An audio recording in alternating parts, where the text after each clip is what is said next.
Obat simpatomimetik ya, obat simpatomimetik.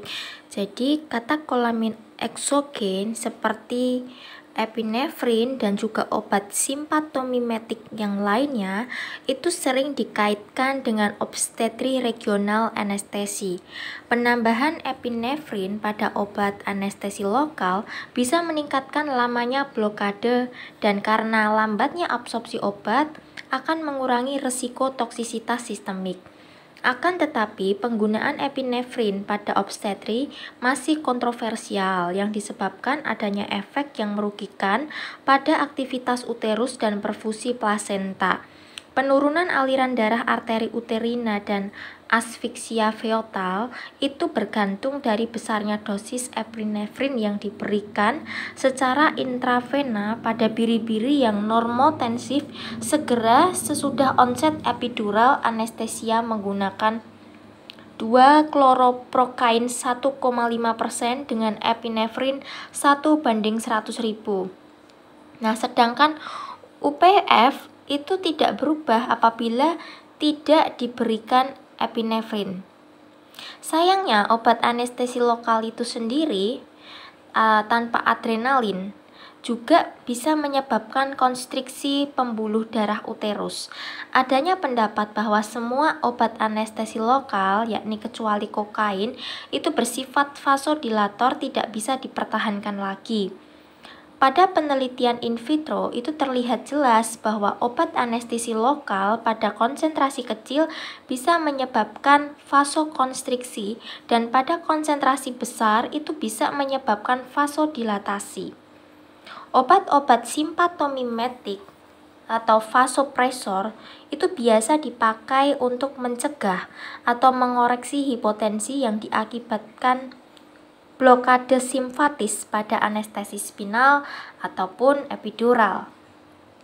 Obat yang hanya A agonis atau beta agonis predominan seperti metoksamin, phenylephrine, norepinefrin itu bisa menyebabkan vasokonstriksi uterus yang hebat. Apakah untuk propilaksis ataupun terapeutis obat-obat ini itu meningkatkan tekanan darah sistemis dan simultan dengan pengurangan UPF? Kontrasnya, terapi hipotensi akibat anestesi spinal dengan efedrin, suatu obat yang predominan beta agonis, itu meningkatkan tekanan darah sistemik dan UPF. Pemberian efedrin untuk propilaksis tidak menurunkan UPF. Oleh karena itu, efedrin adalah vasopresor terpilih untuk obstetri anestesi. Kemudian untuk perubahan aktivitas uterus. Kontraksi uterus itu mengurangi UPBF. Kontraksi bisa diukur dengan mengamati tekanan darah intrauterin. Pada tekanan intrauterin 20 mmHg tidak mempengaruhi UPBF.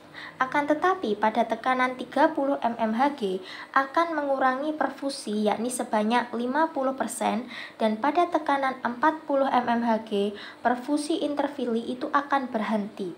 Berhentinya sirkulasi ini pada umumnya tidak akan mempengaruhi foetus karena kontraksi ini hanya berlangsung secara singkat. Akan tetapi, apabila cadangannya pas-pasan atau apabila ada kontraksi tetanik, maka bisa terjadi asfiksia foetus. Sejumlah penelitian itu menunjukkan bahwa perfusi plasenta berkurang selama kontraksi uterus. Karena volume ruangan interfili pada kehamilan Atom sekitar 150 mili, oksigen pada ruangan ini cukup untuk konsumsi oksigen fetal, yakni selama 1 hingga 1,5 menit. Nah, penelitian mengenai hubungan atau kaitan kontraksi uterus pada denyut jantung fetal memperlihatkan bahwa hipertonicity dan lambatnya relaksasi kontraksi bisa menyebabkan gambaran denyut jantung fetal yang abnormal. Banyak obat anestesi bisa mempengaruhi uterus dengan menambah ataupun dengan menghambat intensitas atau frekuensi kontraksi. Peningkatan aktivitas bisa mempengaruhi foetus secara hebat. Oleh karena itu, hal yang menyebabkan rileksnya miometrium mungkin menguntungkan foetus. Obat anestesi yang menambah aktivitas uterus.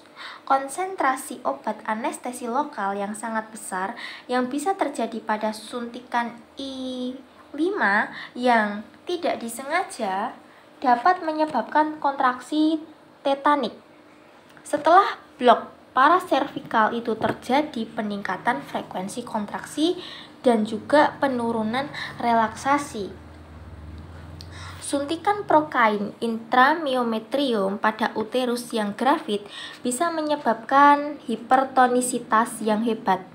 Pada penelitian dengan menyuntikkan lidokain I5 infus pada 3 pasien 0,2 mg per kg per menit selama 20 menit, aktivitas uterus itu menjadi meningkat dan kemudian menurun lagi apabila infus lidokain itu dihentikan. Sesudah suntikan meperidin, saat persalinan aktivitas uterus meningkat.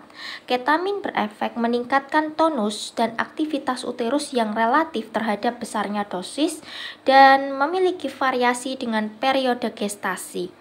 Dosis di bawah 1 mg per kilogram itu menyebabkan sedikit peningkatan tonus basal yakni 10%.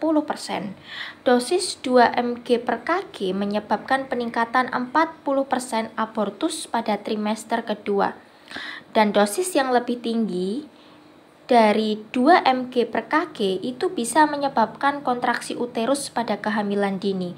Akan tetapi, tidak jelas efeknya di kehamilan etem, yang akhirnya suatu laporan dari tekanan uterus postpartum itu memperlihatkan perbedaan dosis gagal, memperlihatkan peningkatan tonus uterus meskipun aktivitas uterus itu meningkat secara nyata.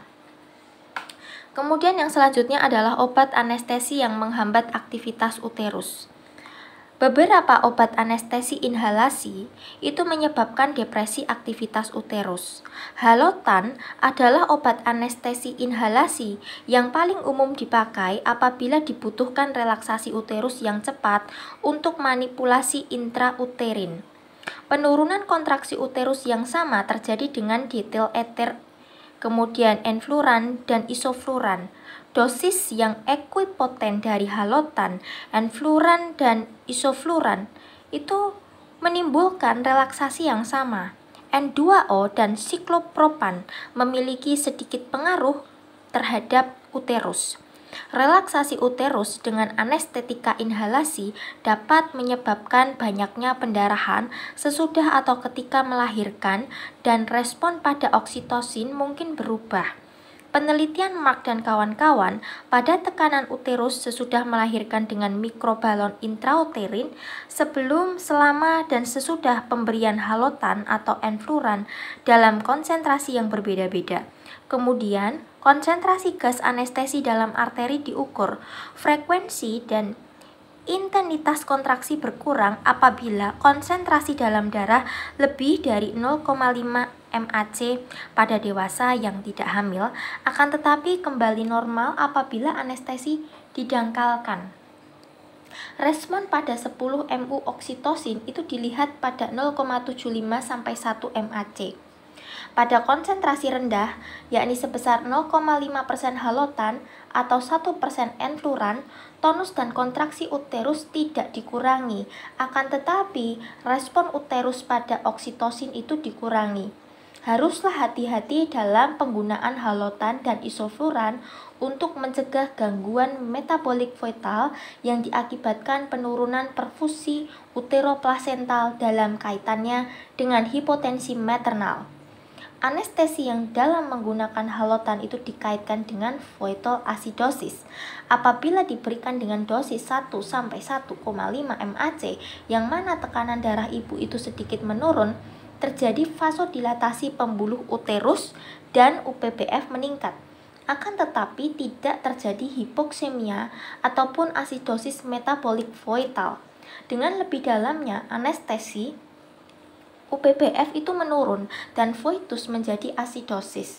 Maka, relaksasi uterus yang sedikit saja dicapai dengan anestesi ringan serta menguntungkan untuk foetus karena perfusi plasenta yang tentu lebih baik. Hal yang sama juga diperoleh dengan pemakaian beta-adrenergic untuk menurunkan hiperaktivitas uterus, bisa memegang peranan dalam memperbaiki outcome pada foetus yang asfiksia. Sejumlah obat sudah berhasil dalam menghambat uterus manusia dengan stimulasi beta reseptor seperti misalnya isoproterenol, ritodrin, isosuprin, salbutamol, dan terbutalin. Kemudian yang selanjutnya adalah keadaan patologis. Terdapat 3 keadaan patologis ibu yang mengurangi perfusi uterus, yakni preeklamsi, diabetes, dan juga kehamilan serotinus. Kemudian yang selanjutnya adalah obat-obatan. Yang pertama adalah obat anestesi intravena. Pada penelitian binatang percobaan, pentotal dan metohexital mengurangi UPBF. Karena obat-obatan ini menurunkan tekanan darah sistolik dan diastolik betina. Akan tetapi di dalam praktek klinis, pada induksi anestesi umum untuk seksio sesarea terjadi penurunan PBF sebesar yakni 35% dan tidak ada penurunan tekanan arteri rerata ibu. Keadaan ini itu disebabkan oleh karena adanya pelepasan katekolamin pada anestesi ringan yang menyebabkan penurunan UPBF. Diazepam dengan dosis 0,5 mg per kg itu tidak mempengaruhi tekanan arteri rerata ibu dan UPBF. Pada dosis yang lebih besar akan menurunkan UPBF karena pada dosis yang lebih besar MAP itu akan menurun. Pada penelitian binatang percobaan, dalam pemakaian ketamin yakni dengan dosis antara 0,5 hingga 0,7 miligram per kg ya, jadi 0,5 dan 0,7 itu didapatkan penurunan UPBF yang disebabkan oleh peningkatan MAP betina. Akan tetapi pada manusia dosis klinis 1 mg per kg tidak mempengaruhi keadaan asam basa neonatus setelah seksio sesarea atau partus per vaginam.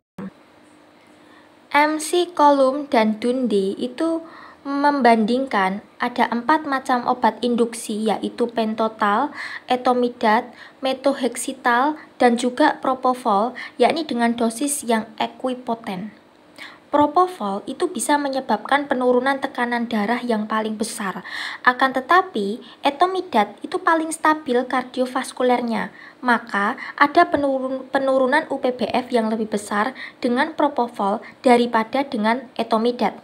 Kemudian yang selanjutnya adalah obat anestesi inhalasi. Halotan. Halotan pada 1 dan 1,5 mAc itu akan mempertahankan UPBF, yakni dengan adanya vasodilatasi uterus. Meski ada sedikit penurunan tekanan darah maternal, tetapi pada stadium anestesi yang lebih dalam, yakni 2 mAc, ada penurunan UPBF yang nyata dengan adanya penurunan MAP ibu. Pada penelitian binatang, isofluran itu memiliki efek sama dengan halotan. Sama halnya, halotan dan isofluran anestesi ringan dan sedang dengan enfluran tidak mengubah fungsi kardiovaskular si ibu, UPBF, fungsi kardiovaskular foetus, dan juga status asam basa foetus. Kemudian yang selanjutnya adalah obat anestesi lokal. Dari penelitian in vivo pada biri-biri yang hamil, itu didapati penurunan UBF yang selintas apabila disuntikkan 20 mg, 40 mg, atau 80 mg bolus lidokain atau mepivakain pada aorta dorsalis. Salah satu keterbatasan penelitian ini adalah dosis tinggi obat anestesi lokal ini itu hanya dicapai apabila obat anestesi lokal disuntikkan langsung pada vena, misalnya kecelakaan saat anestesi epidural. Nah, level dalam darah yang lebih tinggi itu bisa dicapai pada blok paraservikal yang bisa menimbulkan bradikardi berat pada foetus. Mekanisme terjadinya bradikardi foetal tersebut itu adalah vasokonstriksi uterus yang disebabkan oleh tingginya kadar obat anestesi lokal dan depresi langsung pada jantung foetus oleh obat anestesi lokal. Apabila lidokain yang dipakai itu berlebih sedikit, yakni level dalam darah 2-4 Ug per mili, seperti yang dipakai pada anestesi epidural, maka tidak ada penurunan UBF yang nyata. Epinefrin itu sering ditambahkan pada obat anestesi lokal dengan tujuan menambah lama kerja, kemudian identifikasi apabila ada suntikan intravaskuler, dan yang terakhir adalah mengurangi absorpsi vaskuler. Dosis epinefrin 15 Ug per mili itu cukup baik untuk tes apabila terdapat suntikan intravaskuler. Penambahan epinefrin 5 Ug per mili itu cukup untuk menurunkan absorpsi vaskuler obat anestesi lokal. Kadar epinefrin yang rendah, seperti yang terjadi pada absorpsi sistemik dari ruangan epidural, bisa menurunkan MAP ibu karena efek beta mimetik dan bisa mengurangi UPBF apabila tekanan darah tidak diperbaiki. Nah, sebaliknya, suntikan epinefrin intravaskuler itu tergantung dosisnya, bisa menyebabkan vasokonstriksi uterus. Yang selanjutnya adalah vasopresor. Pada parturien, pemberian ephedrine ya, yang terutama itu punya sifat beta mimetik ya, merupakan pilihan untuk terapi hipotensi akibat anestesi regional dan hipotensi akibat obat-obatan yang lain. Ephedrine itu akan meningkatkan tekanan darah dengan efek inotropik dan kronotropik tanpa menurunkan UPF. Sebaliknya, vasopresor yang memiliki efek utama beta mimetik yaitu mefentermin, kemudian metaraminol, metoksamin, itu bisa meningkatkan tekanan darah dengan penurunan yang nyata dari UPF. Akan tetapi, pada penelitian yang baru-baru ini, itu penggunaan phenylephrine ya, apabila digunakan dalam dosis kecil secara intermiten, itu justru akan memperbaiki penurunan tekanan darah sang ibu tanpa mempengaruhi keadaan asam basa neonatus. Kemudian yang selanjutnya adalah antihipertensi. Efek obat antihipertensi terhadap tekanan darah sang ibu dan UPBF itu diperoleh dari penelitian hewan percobaan. Ya. Hidralazin itu menurunkan tekanan darah ibu, akan tetapi disertai dengan peningkatan UPBF. Pada parturien dengan preeklamsi, hidralazin menurunkan tekanan darah sang ibu, akan tetapi tidak ada peningkatan aliran darah intervili. Kemudian nitrogliserin itu menurunkan tekanan darah sang ibu dan juga bisa menyebabkan peningkatan UPBF. Kemudian nitroprusid itu menurunkan tekanan darah sang ibu yang disertai dengan penurunan UPBF. Dan yang terakhir adalah verapamil, tekanan darah sang ibu dan menyebabkan penurunan UPBF. Kemudian yang selanjutnya adalah obat blokade beta adrenergik, propanolol atau Inderal. Jadi propanolol atau Inderal itu dipakai untuk terapi hipertensi karena kehamilan, tirotoksikosis, idiopatik hipertropik obstruktif kardiomiopati, supraventrikular takikardi. Penggunaan propanolol itu bisa menyebabkan beberapa hal seperti bradikardi fetal, hipoglikemi fetal, pertumbuhan retardasi intrauterin, depresi nafas, dan juga hiperbilirubinemi. Kemudian esmolol, penelitian pada biri-biri itu menunjukkan atau memperlihatkan pemberian esmolol pada sang ibu bisa menyebabkan blokade adrenergik dan hipoksemia pada foetus. Juga disebabkan oleh cepatnya transfer melalui plasenta, esmolol itu bisa menyebabkan bradikardi fetal secara langsung. Kemudian yang selanjutnya adalah obat tokolitik. Obat-obatan tokolitik seperti MgSO4, beta-mimetik, calcium channel blockers, prostaglandin inhibitor. Nah, UPBF itu tergantung dari tekanan arteri rata-rata ibu. Dengan relaksasi uterus, obat-obatan ini bisa meningkatkan UPBF asalkan tekanan darah sang ibu itu dipertahankan dalam batas-batas yang normal. Kemudian untuk rekomendasi klinis, apabila dalam keadaan normal itu terdapat cadangan sirkulasi yang baik, maka foetus tidak menderita konsekuensi yang serius dari fluktuasi kecil pada UPF dan PBF. Akan tetapi cadangan ini mungkin tidak adekuat pada keadaan-keadaan seperti hipertensi klinis, toksaemia, kemudian diabetes mellitus, dan juga penyakit ginjal. Dengan pengecualian adanya relaksasi uterus dan peningkatan perfusi yang dapat terjadi pada anestesi yang memperbaiki PBF. Nah, pada faktanya, kebanyakan prosedur anestesi itu menyebabkan hipoperfusi plasenta dan juga menyebabkan asfiksia voital.